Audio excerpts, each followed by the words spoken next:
ॐ तव कथामृतं तप्तजीवनं कविभिरीडितं कल्मषापहं श्रवणमंगलं श्रीमदाततं भुवि गृह्णन्ति ये भुरिदा जनाः।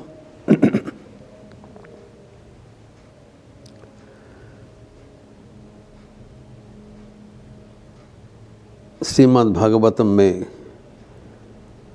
उद्धृत यमलार्जुन का स्तव के बारे में हम लोग चर्चा कर रहे थे। श्री कृष्ण का बाल्य लीला के समय उखल के आकर्षण से, खिंचाई से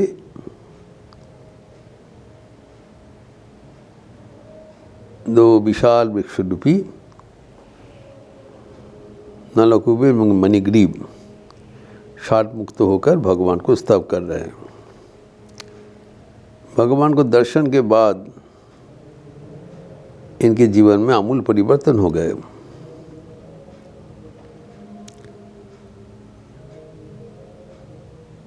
पापाचरण के कारण इनका शाप हुआ था। अभी भगवान का दर्शन के उपरांत उन्हें परम भक्त बन गया एवं उनकी जो भक्ति का जो लक्षण वो साधकों का साधन है। भक्तों का, सिद्धों का जो ईश्वर को दर्शन कर चुके हैं, उनके जीवन का जो रूपरेखा वो साधकों का साधन है, पालन करना चाहिए। इसलिए वो हमारे जीवन में अत्यंत महत्वपूर्ण है। तो अभी ये कहते हैं कि उनका जीवन का जो दृष्टि बदल गया, वो ईश्वर केंद्रिक हो गया उनका मन। एवं उनके जो वर्ष 38 पे कहते हैं 10:38 वाणी गुणानुकथने श्रवणों कथायाम हस्तौ च कर्मसु मनस्तव पादयोर्न स्मृत्या। यही बताया 38 श्लोक के प्रथम कि हमारा वाणी, आपका वागींद्रिय भगवान का कथा में युक्त रहे एवं हमारे श्रवण इंद्रिय भगवान का कथा सुनते रहे एवं हाथों से भगवान का कर्म करते रहे। वो भी हम लोग देखें ये कर्म निरंतर करना चाहिए एवं कर्म करते समय हमें निरासक्त होकर कर्म करना चाहिए। यह है, नहीं तो आसक्त युक्त कर्म करने से हमारे बंधन का कारण हो जाएगा। एवं उसके साथ साथ बताया उनके मन ईश्वर के पादपद्म में रहना चाहिए। This is most important. हम जो कुछ कर रहे हैं जहाँ पर है, ये सब अप्रासंगिक है, गैर है। हमारा मन कहाँ पर है, इसी के ऊपर हमारी आध्यात्मिकता निर्भरशील है। यद्यपि यहाँ पर जो वागींद्रिय, कर्णेंद्रिय एवं हस्तेंद्रिय, ये सब जो हमारे कर्मेंद्रियानि, ज्ञानेंद्रियानि, इसको बताया, ये सब भगवान के साथ युक्त है। लेकिन हमारे जो एकादश इंद्रिय है, 5 ज्ञानेंद्रिय, 5 बहिरेंद्रिय, 5 अंतरिंद्रिय एवं एक है मन। जो ज्ञानेंद्रिय, कर्मेंद्रियानि, ये सब है बहिरेंद्रिय। एक है अंतरिंद्रिय मन, which is most powerful out of this all 11। इसलिए बताया हमारा मन सर्वदा आपके पादपद्म में लिप्त रहे, यही का प्रार्थना में बताया। नौ तो कहा जाता है भगवान है अंतर्यामीन। कौन कौन क्या, ये उसका मन कहाँ पर उसका निर्भरशील। अगर कोई आपात दृष्टि में अच्छा कर्म में युक्त है, लेकिन उनका मन गलत विषय पे चले गए, तब उसे साथी लाभ होगा नहीं। कौन कहाँ पर है उसका पोजीशन में निर्भरशील नहीं है, इसका मन कहाँ पर है उसी के ऊपर। जैसे श्री रामकृष्ण कहा करते थे कि जो गीत बहुत ऊपर उठ जाता है, लोकेशन वेरी हाई, लेकिन उनका नज़र रहता है भगाड़ में, जहाँ पर सड़ा हुआ सब मिलता है। जो गिदर उठ जाता है, जो चील सगुन जो होता है वो बहुत उच्च में चलते हैं, लेकिन उसका दृष्टि सब समय जहाँ पर गलित शव है, सड़ा हुआ कुछ चीज़, ये सब उनके बहुत रुचि है, और जैसे संधान मिलेगा आ जाएगा।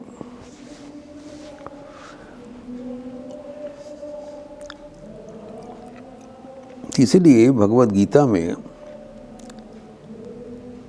श्री कृष्ण कहते अर्जुन को कि मन का अवस्थान कहाँ है, उसी के ऊपर उनका विचार जो है।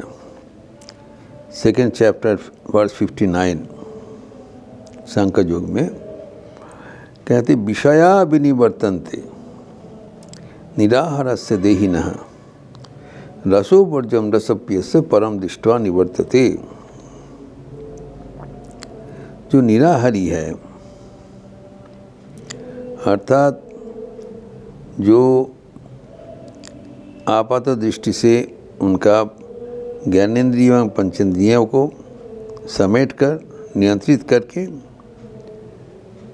जो विराजमान है, सब कुछ समेट कर दिया, ग्रेट ऑस्टेरिटी करके वो एक निर्जन गुफा में चले गए, सब कुछ छोड़ के, जहाँ पर कोई विषय का साथ उनका संयोग होने की कोई संभावना नहीं है। इसलिए कहा निराहारी मतलब नॉट केवल वो starving, his all his sense organs are deprived of the sense objects. ये है निराहारी का मतलब, जो उनकी इंद्रियां विषय से दूर है। तो उसका मन तो भगवत मुखी होना चाहिए। नो, अगर उसका मन इस अवस्था में भी विषय पर लिप्त रहे, तब वो भगवान से बहुत दूर हो जाएगा। विषय से साथ युक्त रहने से वो शारीरिक रूप से विषय से दूर है, मानसिक रूप से विषय से लिप्त है, तो ये चूक हो गया। जो सबसे इम्पोर्टेंट है मन ईश्वर से, ईश्वर की पादपद में है तो संत है। मन अगर विषय में है, जो कुछ करे वो संसारी है, विषयी है। एक मैसेज दिया है। तो इसीलिए करना क्या है? करना है we have to take care of our mind every moment. मन अगर विषय से लिप्त रहे तो हमारे जीवन विषय धर्मी हो जाएगा। तो मन को हमें भगवत केंद्रित करना जरूरी है। तो इसीलिए जो हमारे जीवन शैली है उसमें भगवान दो पहलू में बांट दिया। जो भगवत गीता के 8वें अध्याय के 7वें श्लोक, जो अक्षर ब्रह्म योग का 7वें श्लोक में क्या बता रहे हैं? भगवान कहते हैं तस्मात् सर्वेषु कालेषु माम अनुस्मरयुध्य च। मय्यर्पित मनोबुद्धि माम एव यश्यसि असंशयः। भगवत प्राप्ति के लिए क्या करना है? सर्वेषु कालेषु, निरंतर, विदाउट एनी डिस्पाइट, तुम्हारा ऊपर थोपा गया तुम्हारा जो कर्म है, your professional duty as per your varnashrama, whatever work you are engaged in, discharge that with full sincerity. अगर तुमका ये जो अर्जुन का ये है क्षत्रिय होने के नाते युद्ध करना, to restore righteousness, law and order, तो वो यही करे, वो इसके लिए धर्म है, युद्ध च।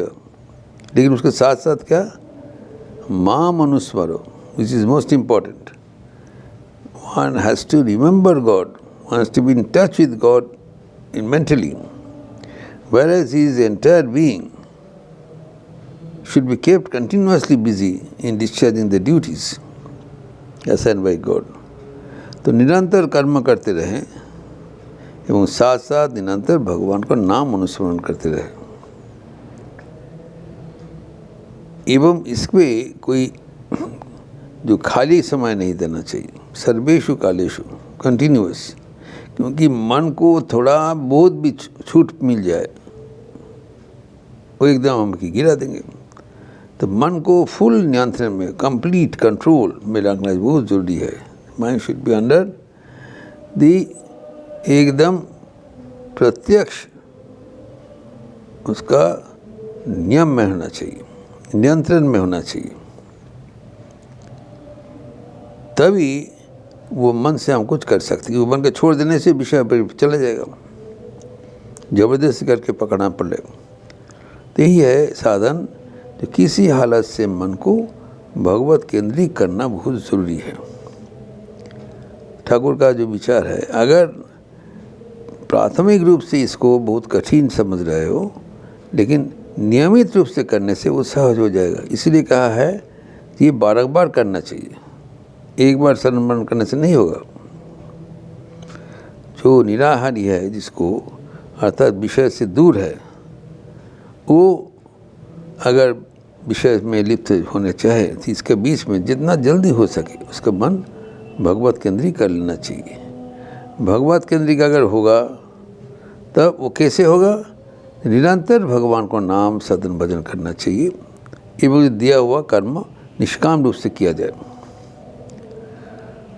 इससे क्या होगा बताया कि भगवान को नाम स्मरण करते हुए मन सब समय ईश्वर से युक्त होगा।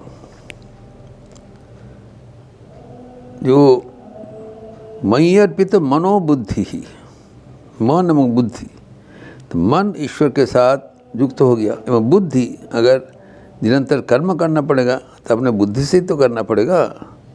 तो अपना बुद्धि से जो कर्म किया जाए है वो अगर भगवान के प्रीत्यर्थ किया जाए एवं इसके साथ साथ भगवान का नाम हम दोहराते रहे, तो तब ये दोनों ओर से हमारे जो मन एकदम पक्का रहेगा। हमारे मन एकदम अपना नियंत्रण में रहेगा एवं उस मन से अगर हम भगवान को भजन करें, उससे हम भगवान का प्रत्यक्ष दर्शन हो जाएगा। इसलिए बताया ये मयि अर्पित मनोबुद्धि, अगर सर्वेषु कालेषु भगवान का स्मरण करेंगे तो मन भगवान से युक्त हो जाएगा सदैव। एवं जो कर्म करेंगे ईश्वर का प्रीत्यर्थ, कर्म भी बुद्धि से ही होगा। तो मन अगर बुद्धि भगवान के साथ युक्त हो जाए तब इंद्रियां और मन को छोड़ के नहीं जा सकता है, अपने आप स्तब्ध हो जाएगा एवं हम अति अनायास में ईश्वर को प्राप्त कर सकेंगे। इस प्रश्न के और भी हम आगे चर्चा करेंगे। ओम शांति शांति शांति। हरि ओम तत्सत। श्री राम कृष्णार्पणमस्तु। कल श्री भगवान श्री रामकृष्ण के 188वां जन्मोत्सव, कल विशेष सत्प्रसंग होगी। सर्वधर्म स्वरूप श्री रामकृष्ण। उसके बाद दिन भर कार्यक्रम है, जयंती उत्सव है, और ये प्रोग्राम लगातार 6 दिन चलेगा, 13 से